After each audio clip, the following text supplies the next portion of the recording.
Hello and welcome back to the Holistic Inner Balance podcast. I am Hadley of Happy Healthy with Hadley, And I'm Dr. Nicole. and we are talking today to an amazing human being. We we just had the best conversation. So we are recording this at the end of our conversation with Joe Smarro, and we became best friends during Fact. Yes. You'll hear us talk about it, how we became Yeah. best friends. Um, just such a sweet, amazing soul and heart-centered, just such a heart-centered human being. Um, so the bio that I'm about to give you is going to perhaps surprise you, but Joe Smarro is a decorated Marine veteran. He's a former police officer and now a mental health advocate who is revolutionizing crisis intervention. He served 2 tours in Iraq, and then after that, he co-founded San Antonio's Police Mental Health Unit and later created SolutionPoint Plus, which is a national training firm. He's known for his TEDx talk, and he was also featured in an Emmy award-winning documentary called Ernie and Joe Crisis Cops. He also has a new book out right now called Unarmed, and his whole thing is transforming how first responders approach mental health and suicide prevention. But he also works with people from all walks of life on mental health advocacy, and it's he was just such a breath of fresh air. Like everything that he was saying was amazing. Yeah. So you guys are gonna love it. I really think you guys are gonna love this episode. Yeah. And of course, this is another episode where there's a little bit of a trigger warning. We do get into some heavy topics. There is a powerful, powerful story of hope and triumph that comes with it, but just be ready and make sure that you're taking care of you too when you're listening to this podcast episode. I'm really grateful for it, and it's going to definitely be in my top 10. Oh, absolutely. Yes. And we've become lifelong friends. Fact. Yes. Agree. So enjoy. Thanks, everyone. It's Hello. such a joy to connect with you. Your background looks amazing. Thank you. I appreciate it. We've been really looking forward to connecting with you today. And Hadley and I were just planning the conversation. And so she was just telling me how much she's enjoyed listening to your material. Well, Mhm. thank you. I appreciate it. I'm excited to be here and just share whatever I can with your audience. And I'm always grateful to do these. And so I also appreciate the time you guys are giving me. So thank you very much. Of course. Absolutely. I have your email pulled up where you Okay. were expressing like anything mental health, wellness, resilience, mindset, kind of that introspection related top that's like your zone of genius. And I love that you're coming at it from a totally different angle than what we've had on the podcast before. I really, really like that. And so as you've been like preparing for this conversation and doing other interviews, is there one element of that you're really especially excited about to make sure that we zero in on that? Um, yeah, I mean, I think if I think back to even just like my last five that I've done, they pretty much go the same way, which is why I was also excited for this one because this one was a little different from what I've traditionally been getting, other than, um, obviously you guys are in the public health and wellness space, and so there's clear overlap, but just coming from the more holistic side, Yeah. which I'm a fan of.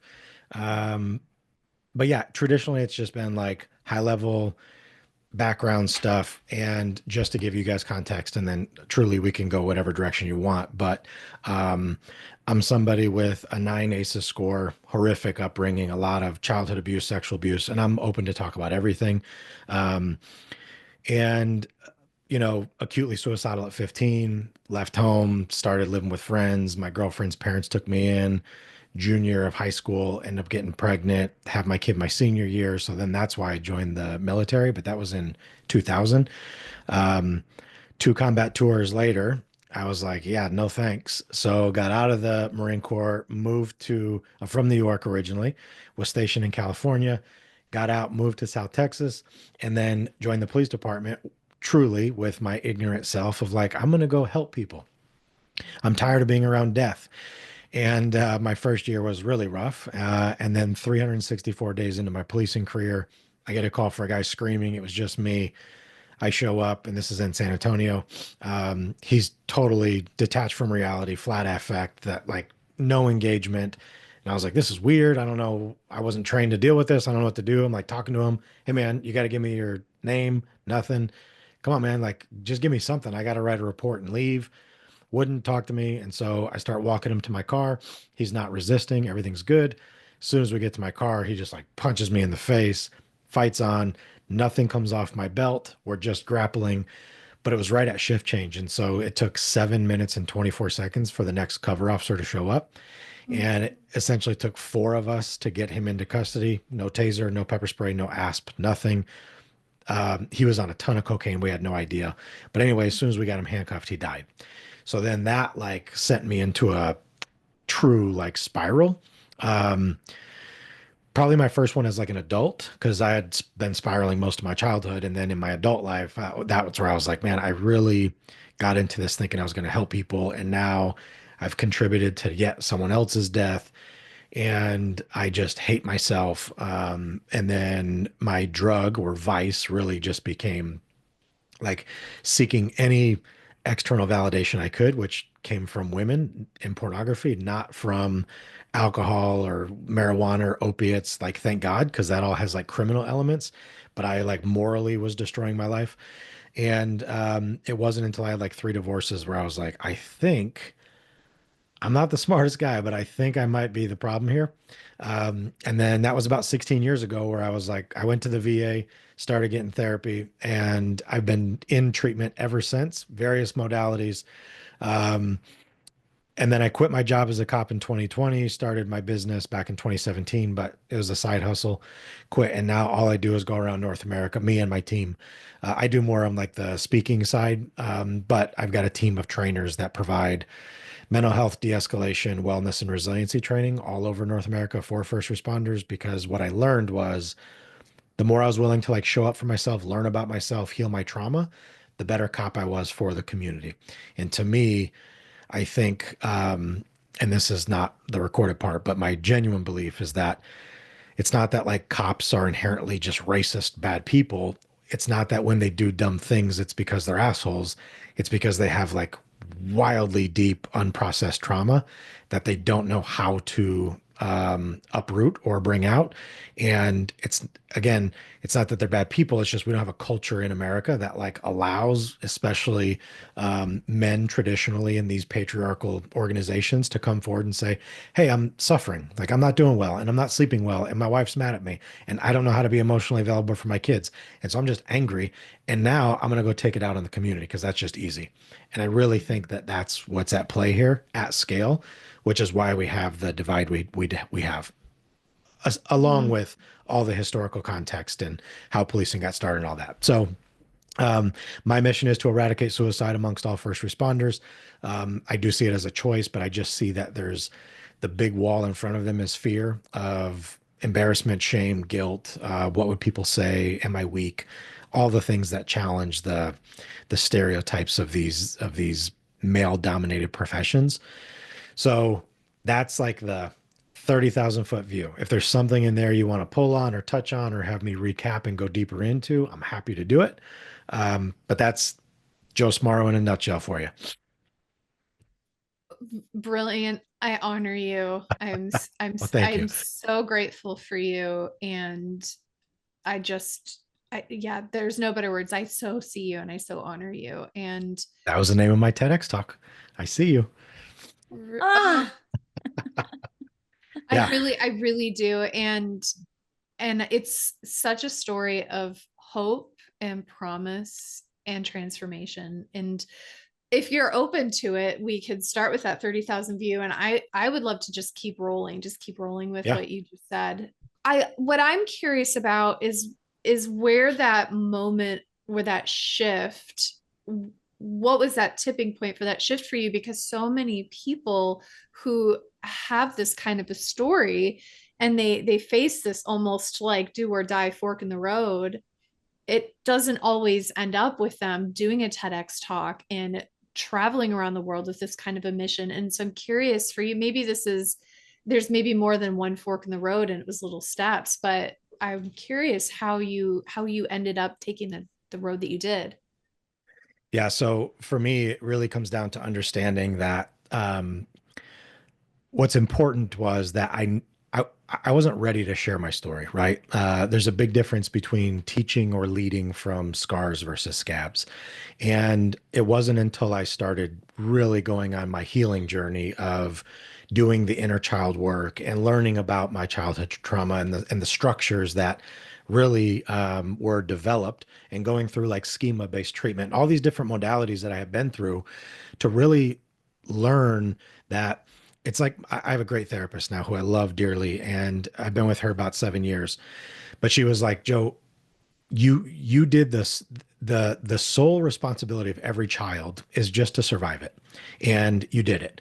But now you have to realize that like the things that you had to develop and create to survive childhood are no longer serving you. Now, I'm a 43-year-old man, right? And I started learning this stuff at like 37.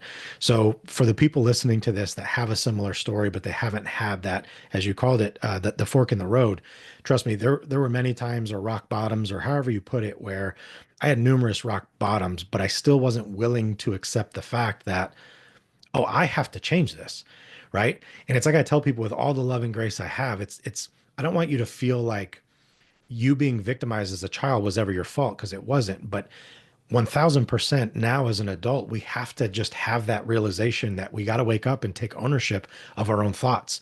We have to realize that our thoughts are not serving us anymore if they're not serving us anymore. And mine weren't.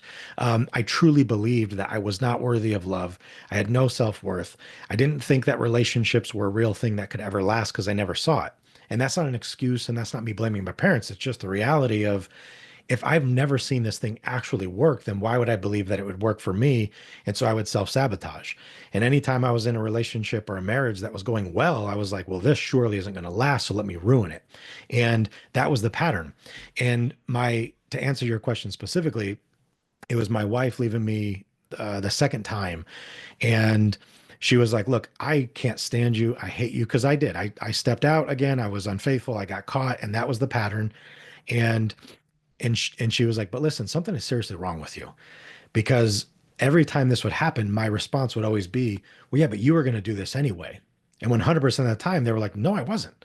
Like, I was never going to do that. And I'm like, no, you were, because my mom did it and every girlfriend my dad had did it and everyone's done this. Love isn't real. Surely I don't deserve it because my parents didn't give it to me. Then why would anyone else give it to me? And so I had to go through years and years of not just trauma work, but also like really what, and I'm going to be honest with you, like I tell people I am a self-recovering like naysayer because a lot of the stuff I teach now is stuff I never believed in before, like affirmations, like forget it. Meditation, yeah, right. And now it's the things that like truly guide my life of for years I would have to tell myself like you are worthy. Like you do deserve love. You are lovable, right? You are inherently good. And yes, you've made poor choices and you've made mistakes and you've hurt people, but that doesn't mean you deserve everything bad in life to happen to you. You just have to start taking ownership now. And it was with my therapist that really helped unlock these things. And then again, it's just been a long journey. Again, it's not perfect, it's hard, but I can tell you it is worth it. And I wrote a book last year called Unarmed, and it's about my de-escalation tactics. But chapter 7 in that book is called Worthy of Tomorrow, and it's my suicide prevention chapter because I've been in those dark places where I thought suicide was not just the best option for me. I legitimately thought my family would be better off this way. My children would be so much better off if I just was gone rather than me being a frequent reminder of what a disappointment I am. So death is the only acceptable option here.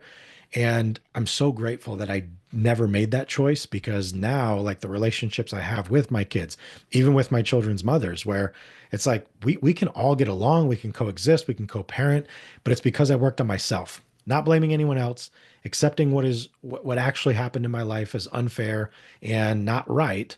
But I have to take ownership now to be willing to do something about it. And that's been the journey for me.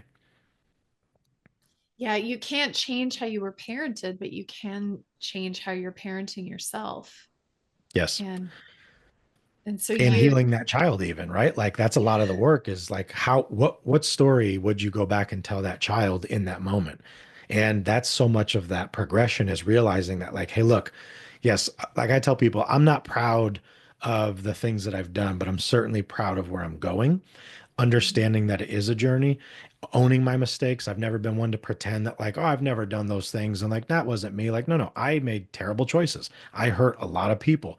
I have made poor choices throughout my life morally, right? Like I was a decorated Marine that did 2 combat tours. I had a great policing career, decorated as well, never got in any trouble. Like I was a professional. And that's where me for the mask was since high school. When I was suicidal in high school, my nickname was Smiley. And I was the class clown every year in the yearbook. And everyone was like, oh my God, Joey's so funny. He's so funny. Because I would rather you laugh at me and accept me for being funny than to know that I was suffering inside and that I didn't feel safe at home.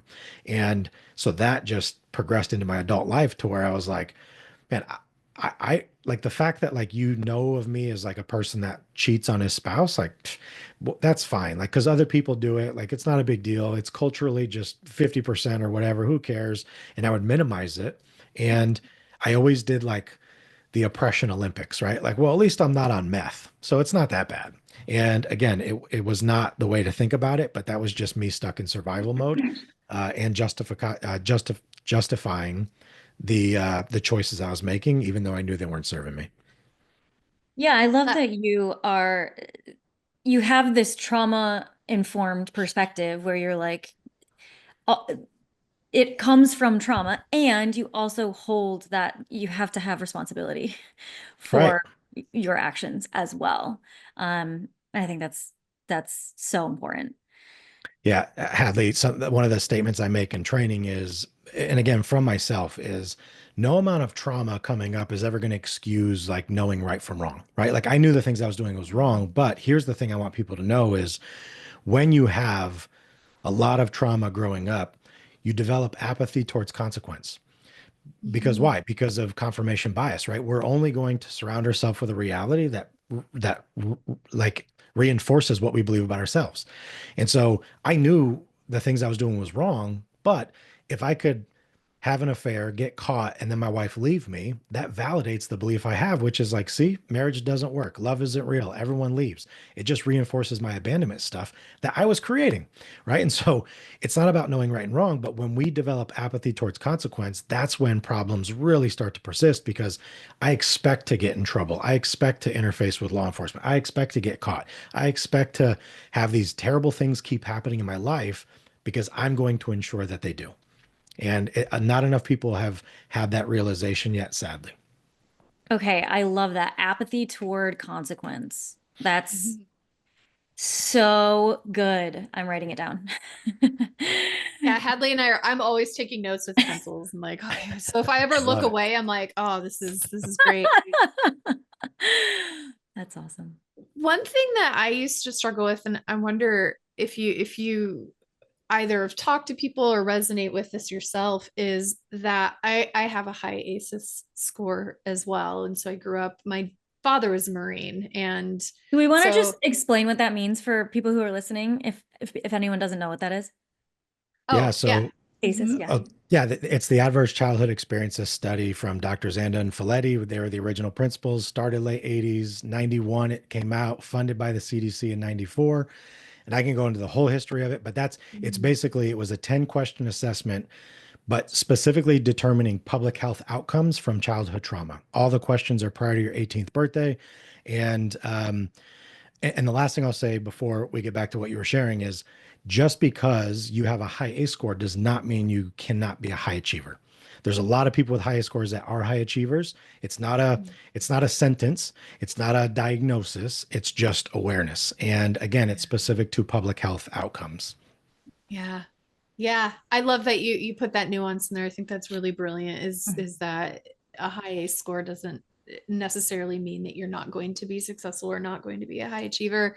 In fact, Mhm. you and I are both, we would be testimonies to the opposite. That we're Right. Right. both high achievers.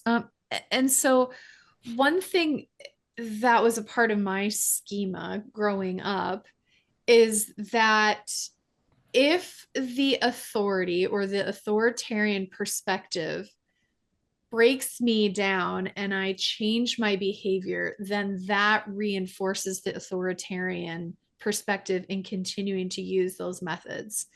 And so what I found is that I became my own worst enemy, where I was like, I'm not going to grow and evolve and change, because then that justifies all of this abuse that I experienced growing up. Because then they get to say, see, when I hit you, it just made you stronger. Or when I punished you for a month for going to a movie we didn't want you to go to, it just made you more of an achiever. So for many years of my life, I was like, I'm going to fight and teach karma or God or my parents or whatever it was. Be like, you see, I'm not going to get better because that means that what you did was okay. So I just threw a lot at you. But as you're talking about that, that's what's coming up for me. Yeah, and I just want to thank you, Dr. Kane, for sharing that. And I'm sure your audience that listens to you has heard your story, but I have not. And it means a lot to me when people are willing to share. And I'm sorry for what you went through and the fact that your father was a Marine.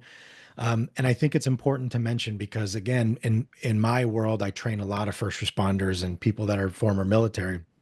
And similar to you, right? My dad was in the Navy, and people in our generation believe that like this corporal punishment thing, because same with you, like I never experimented with marijuana. I never drank at an early age because I was absolutely terrified of my father.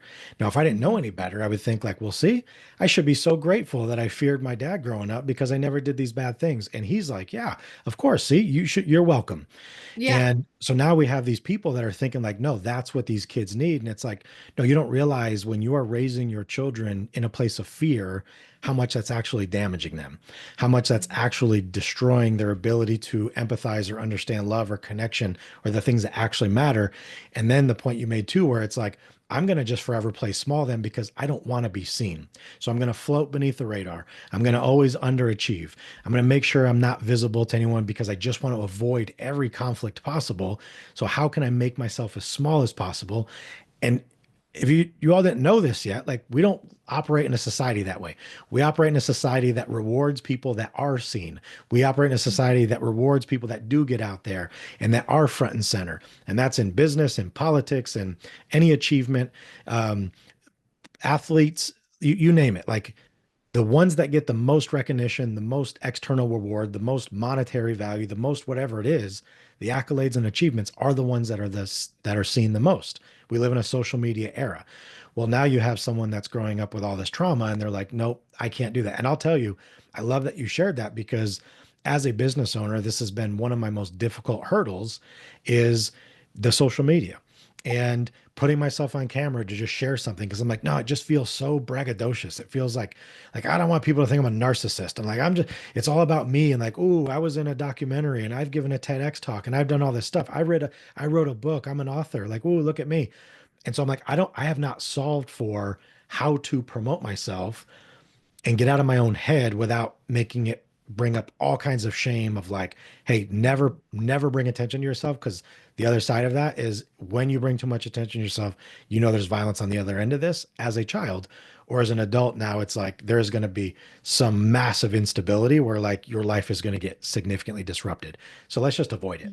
And that's still to this day, I am trying really hard to overcome that because I do not love talking about myself. And when you own a business, that is like requirement 101. Talk about yourself. Tell the world what you do and who you help. And I'm like, yeah, maybe they'll just find me on their own. So, Yeah.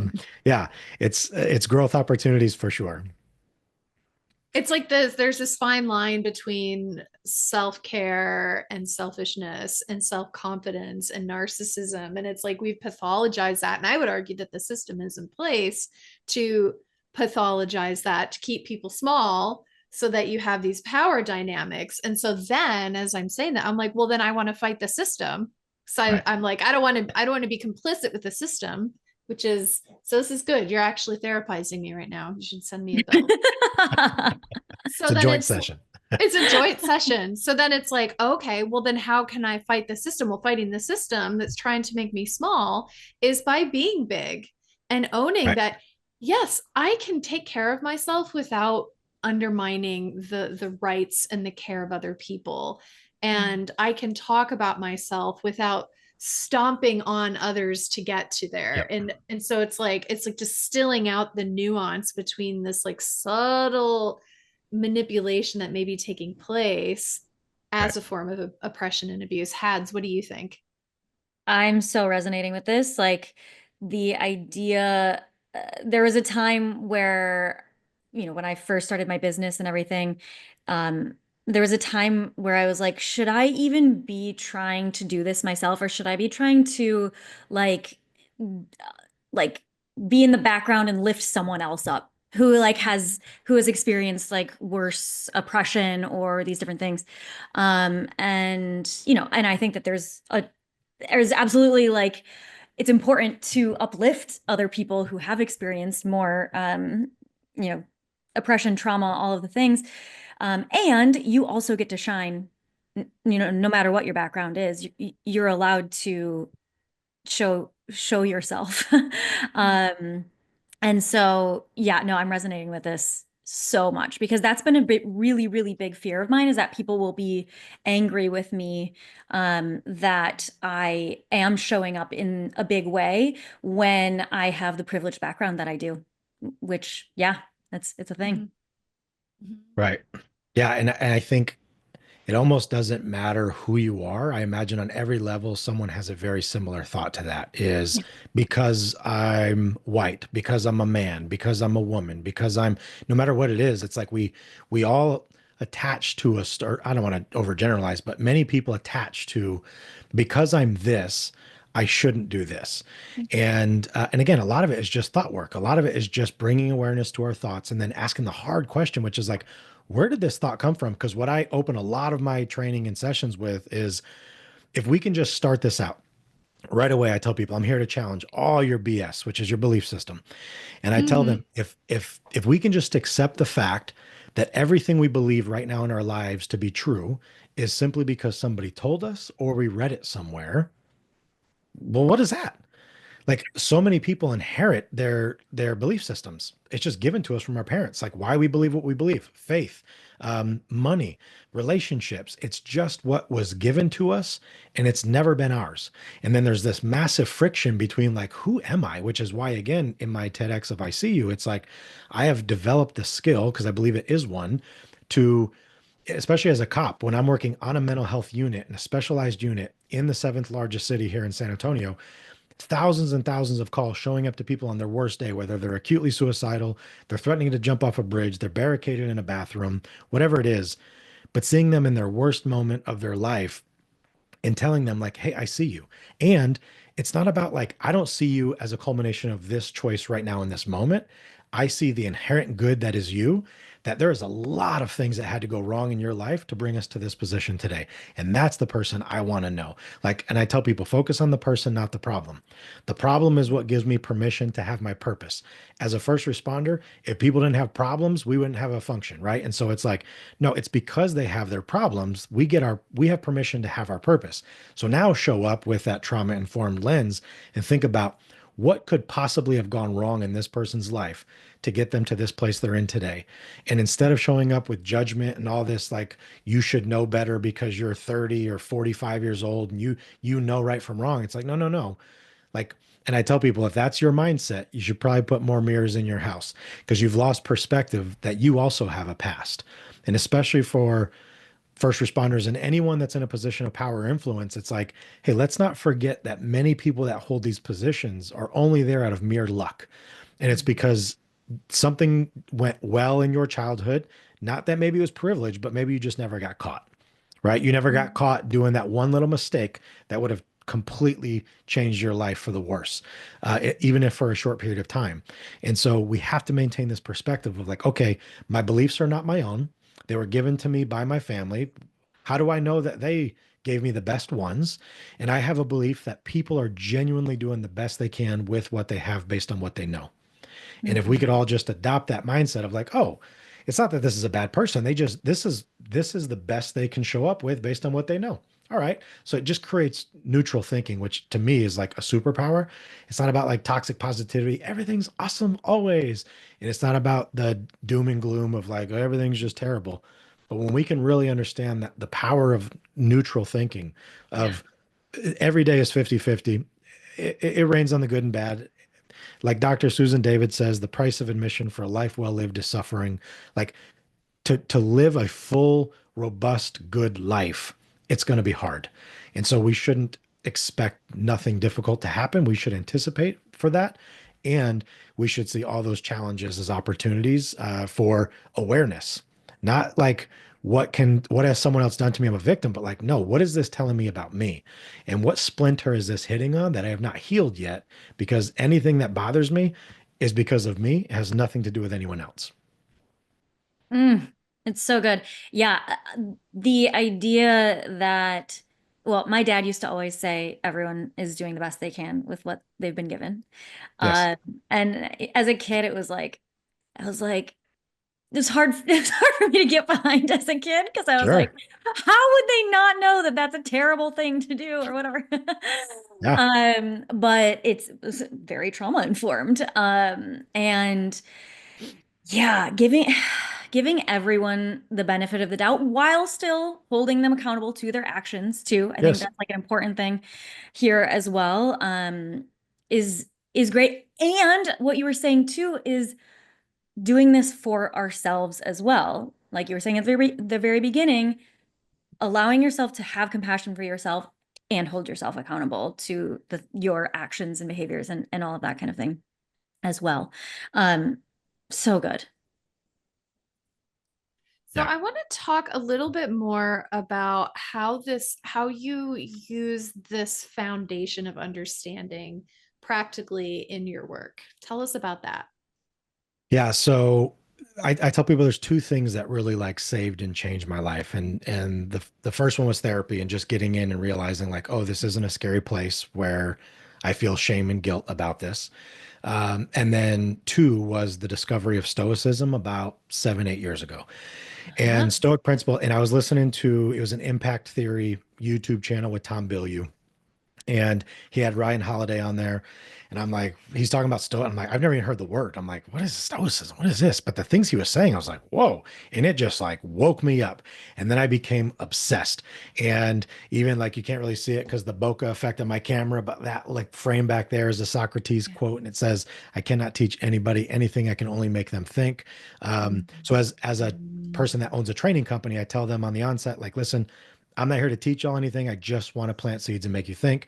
Um, and then Marcus Aurelius's quote too of like the quality of your or the happiness of your life depends on the quality of your thoughts. So we have a we have a model. It's a mind management model that we use, which I tell people is a culmination of stoicism, cognitive behavioral therapy, neuroscience, and life coaching. And Yeah. um, in the model, and it's not like I didn't create this. Brooke Castillo, who created the life coach school, she has a model called CTFAR, and it's so CBT is basically thoughts, emotions, actions. Life coaching, it's circumstances, thoughts, feelings, actions, results. I took that, tweaked it into STEER, which is situations, thoughts, emotions, actions, results. There's 100 ways to do this, but the STEER model is something that we teach people of how to leverage your own mindset. Because in this life, people have taught us what to think, but nobody has taught us how to think. And I think we all have this great potential if we understood like we carry around a superpower and we just don't know how to access it. Um, so the way I use this in my work is I've taken all of my own understanding and my own work and research and learning and consuming and reading and everything, and we've put together some training modules. We basically offer a 1 day, a 2 day, a 3 day, and a 5 day training session, different packages. And it's not even just for first responders anymore.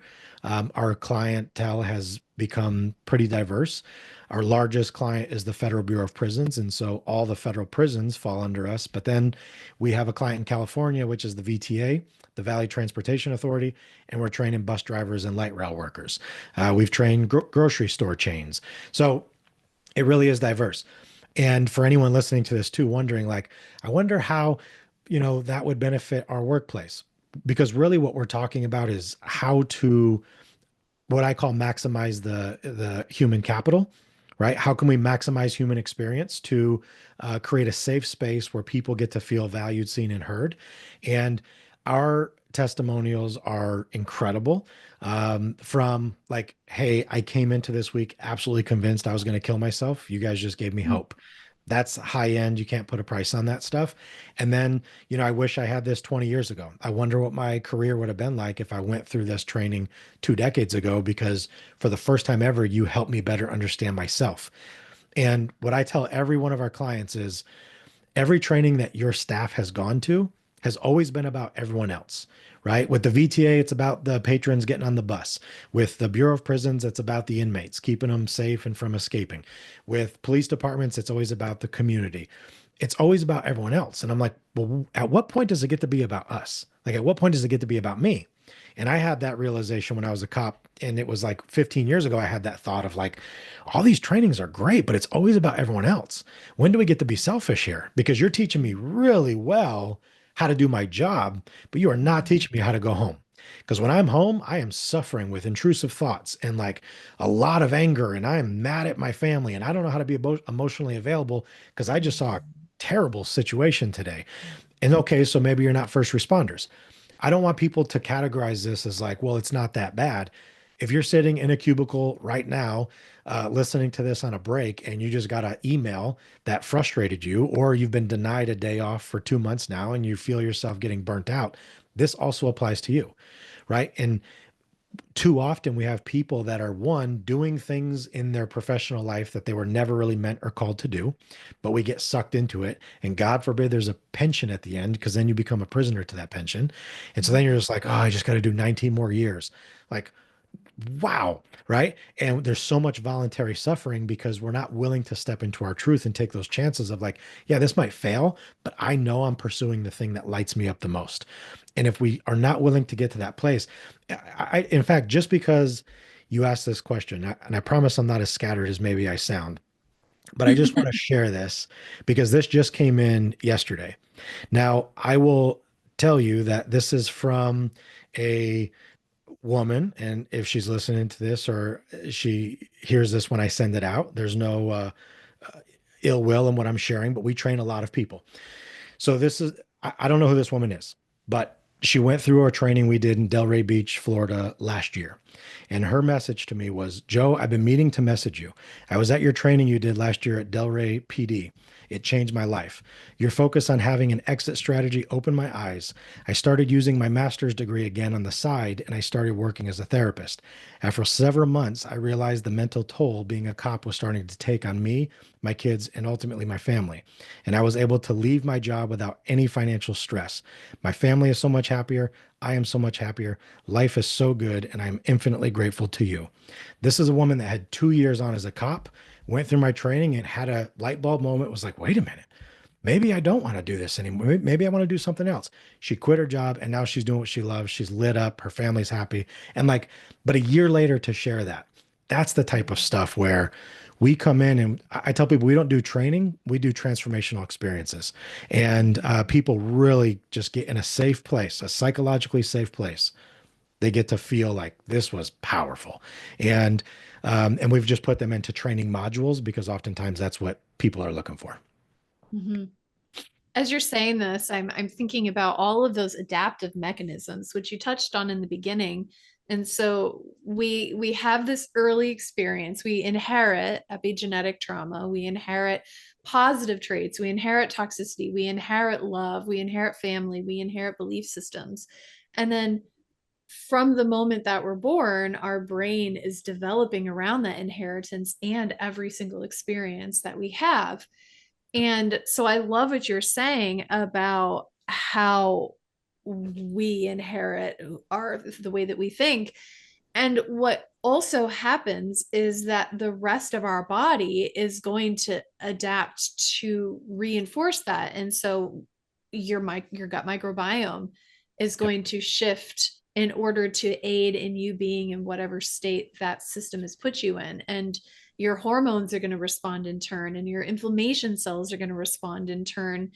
And so what I think would be really interesting to see with your model as you work with more and more people is to actually see what happens with those the ACEs says, we have increased risk of cancers, increased risk of Right. heart disease, increased risk of depression and anxiety, is to actually see not only that kind of a testimony, like how her lived experience is better, but how we're actually meeting a huge gap in the healthcare system where people are actually objectively getting healthier, that their body is Right. getting healthier, that their gut microbiome is changing. And I really love this because then the shift is not just spending thousands of dollars on functional testing and taking tons and tons of handfuls of supplements a day and Yep. trying to force the body back into the compliant state that you want, but rather going back,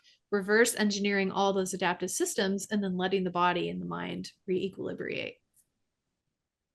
That is so beautiful. And your TEDx talk, if you haven't done one yet, because that's great.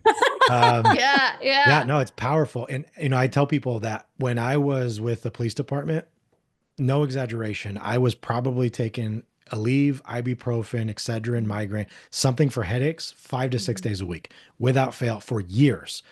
I've Mhm. been gone for over 4 years, almost 4.5 years, and I probably have taken a headache medicine maybe 3 to 5 times in the last 4 years. They're just gone. I'm down 35 pounds. And it's not because I started working out more. It's just I have so much less stress now. And the Yeah. stress I do have as a business owner is like fun for me. I'm like, oh, we don't have any clients at the end of this year. Awesome. That means we got to figure this out. Like it's fun. It's a game. But that's very different than sitting in a fight or flight state consistently, where it's like, no, I'm really in danger. I'm afraid of, like, I've done something terrible. I don't like this situation I'm in. Um, and sitting in those environments where you're just constantly stressed out. Because as I learned in therapy, that when your normal is chaos, it is so uncomfortable to have any level of like homeostasis in your life because we don't know how to function in that space. And so if you grew up in an environment where there's constant instability and divorce and separation and violence witnessed or experienced, and now you're an adult and you're like, okay, well, those things aren't happening, but you're going to experience all kinds of anxiety probably because you're like, this is abnormal. Like healthy is abnormal. So let me create. And your body wants all of those things that it was doing to survive before, because that's what it's gotten used to. And now you're like, okay, I want to go back and reverse engineer this. Now we're talking about the whole like biohacking industry of like the good stuff. Because for me, and this was my problem as a VA patient, was, hey, I have these headaches. And they're like, oh, let me send you half a gallon of Vanatol. And I'm like, whoa, like it even says Yeah. on the bottle, like not for personal use. Like this thing was supposed to go to a pharmacy and you're sending me all this medicine. And I'm like, I don't want to, same thing with Lexapro.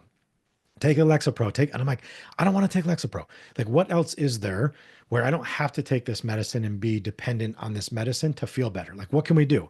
And so that's been my commitment to really trying to like understand the mindset side of this, like how I jokingly tell people my fifth book is going to be titled Monks Don't Take Medication, because I do believe that we can think our way to sickness and think our way into health, but it's just about the brain only sees what it focuses on, right? And so when you learn to supervise it and manage it, you can have an incredibly beautiful life. And I know people might say like, oh, how privileged or how like easy for you to say that. It has not been easy.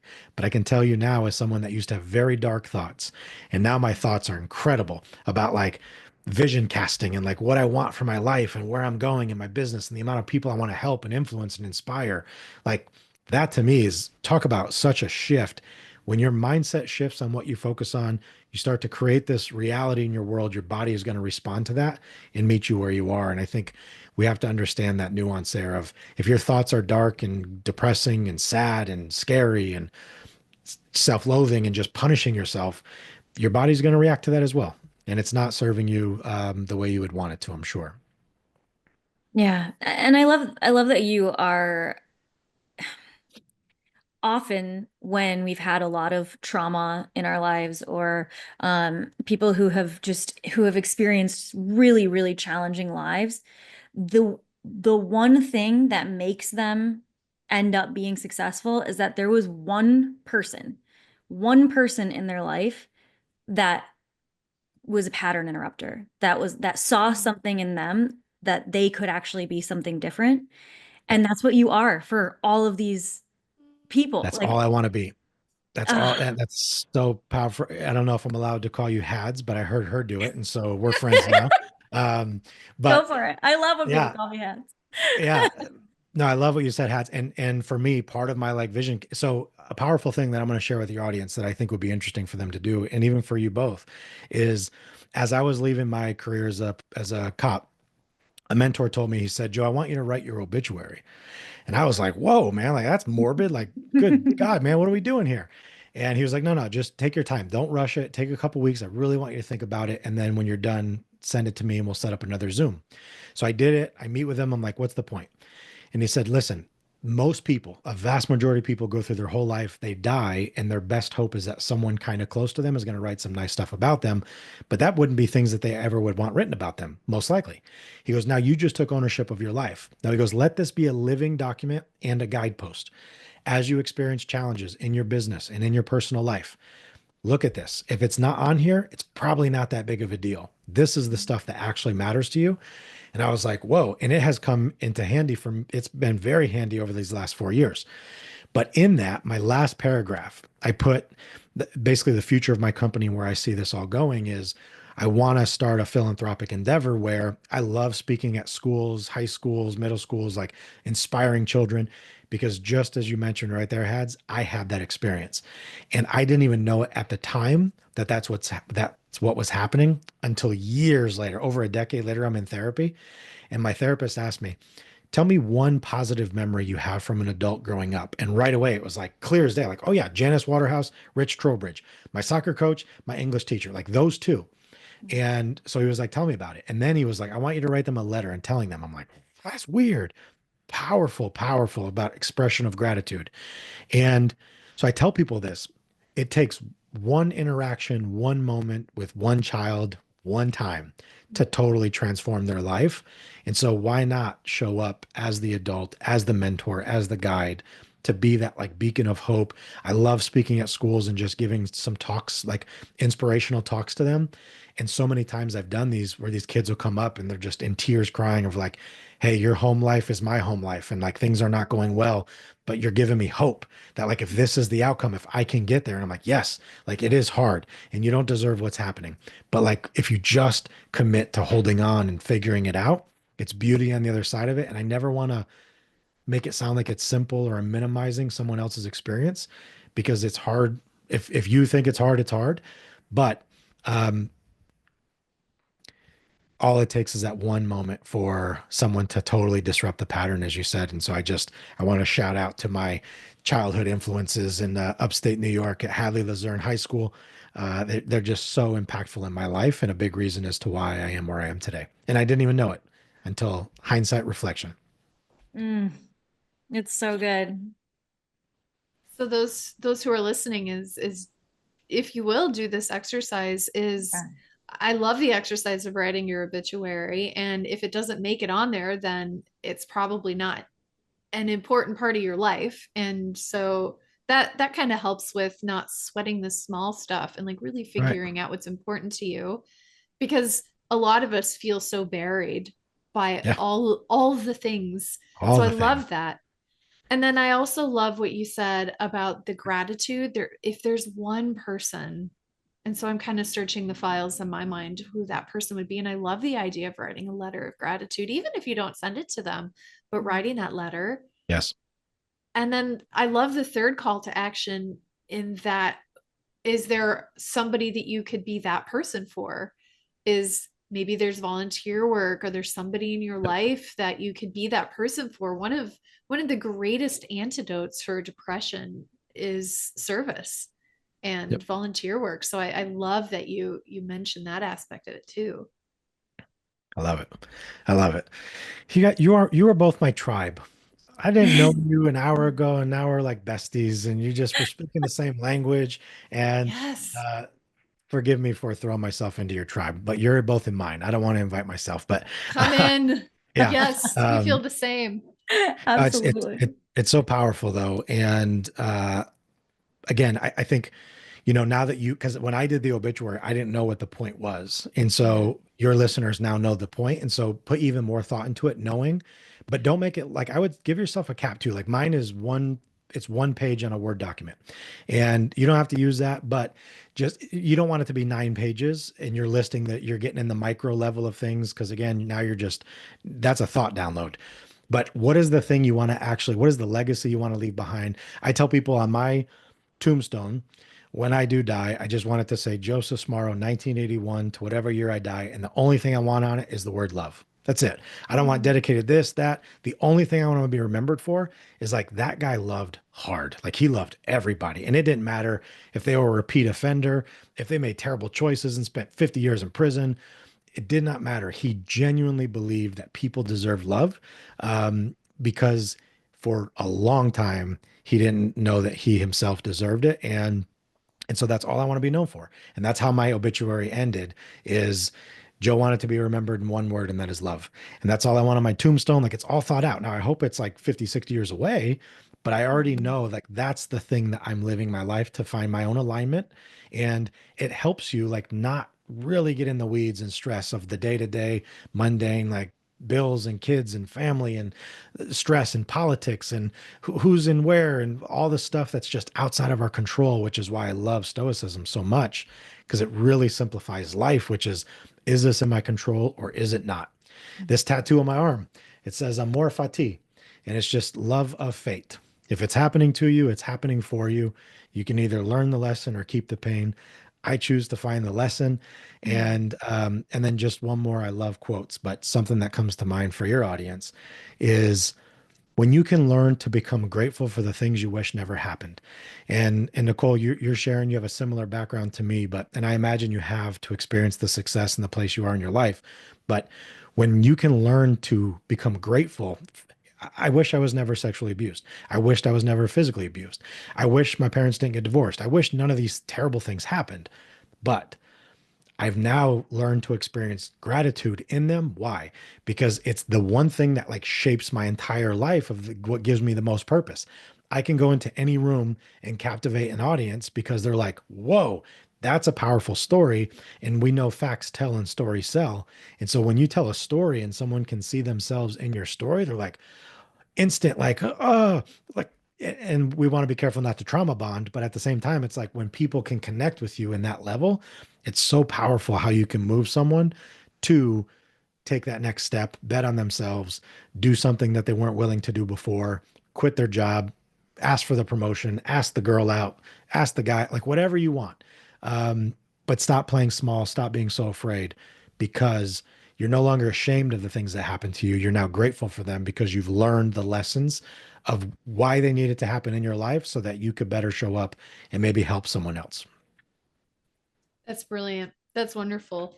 So people are probably going to want to learn a lot more about you and how to be in touch with you. We'll for sure put it in the show notes, but Thank you.